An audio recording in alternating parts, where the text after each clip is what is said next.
Hiya, welcome to another video. You find me back in the graveyard only because I saw another grave of a prominent person when I was last here, and I thought I'd do a video on this person as well.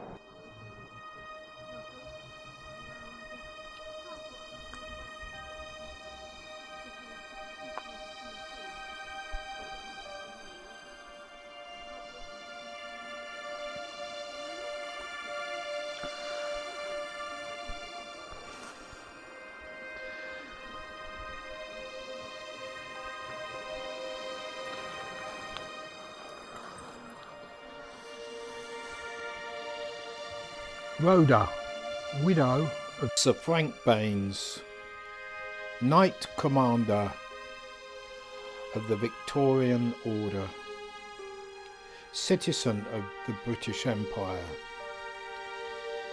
Fellow of the Royal Institute of British Architects, 1877 to 1933. He was a chief architect at the British Office of Works from 1920 to 1927.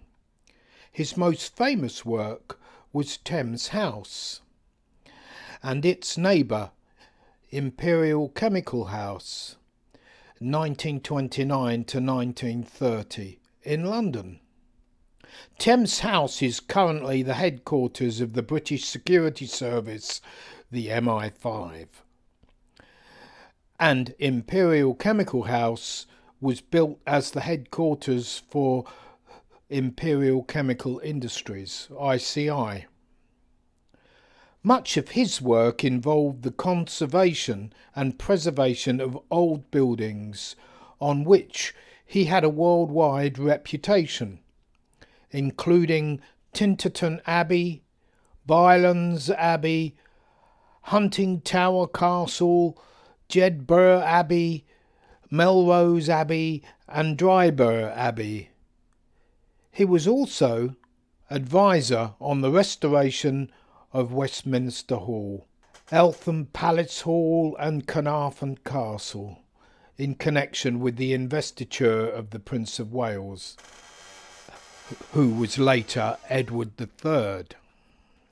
He died at his house of Trenorth, St Kevin, South Cornwall on Christmas Day 1933, and lies buried at St Kevin. She died at her house, The Cedars, number 80 Church Street, Coggeshall, on March the 30th, 1963, and lies buried here, aged 73 years. She bore her last long illness with conspicuous dignity and fortitude, and their son,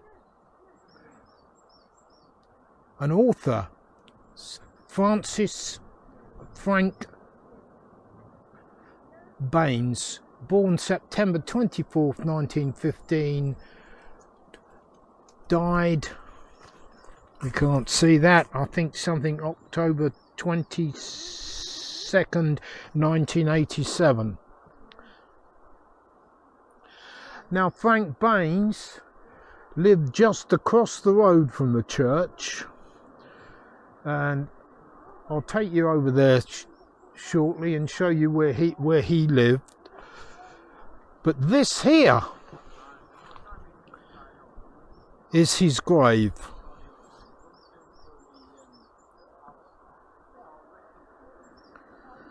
No headstone, just that. I'm going to give you a little bit on his story, but I'm going to leave the churchyard now and I'm going to head on down to the house where he lived.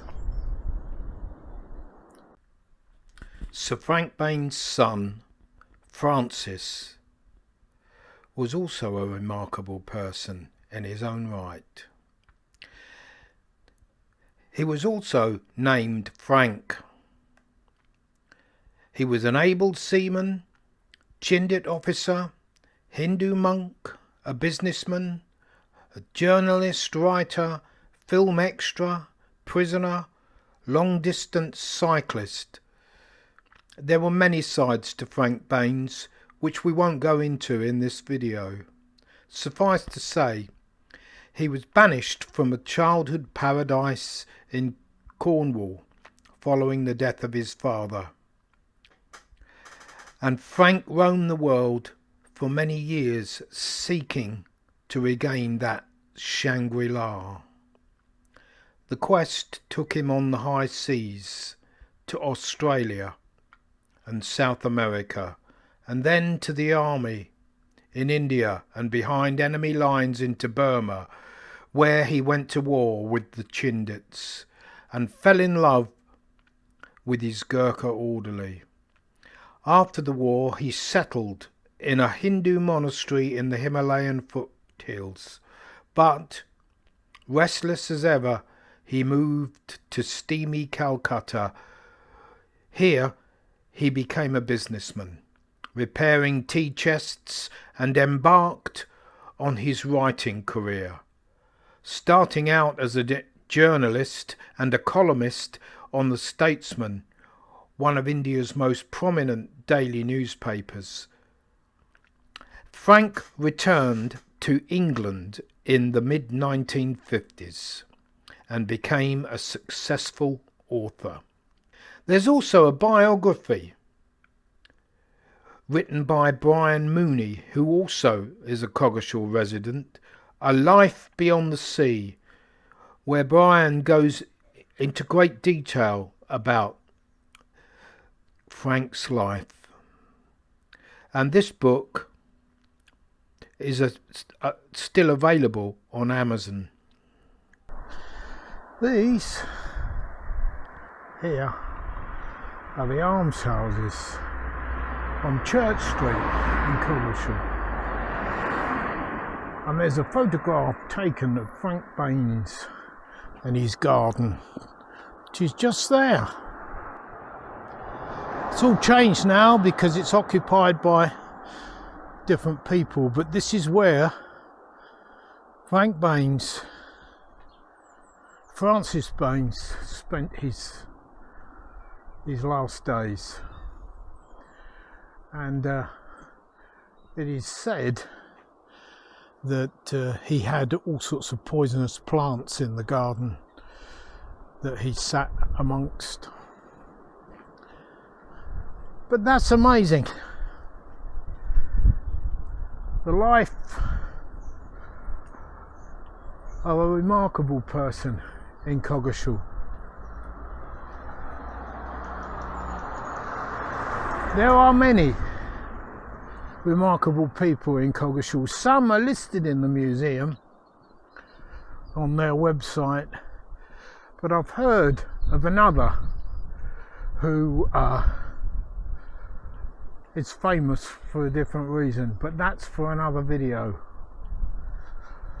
So if you enjoyed this video, as always, and I will see you in another video, stay safe.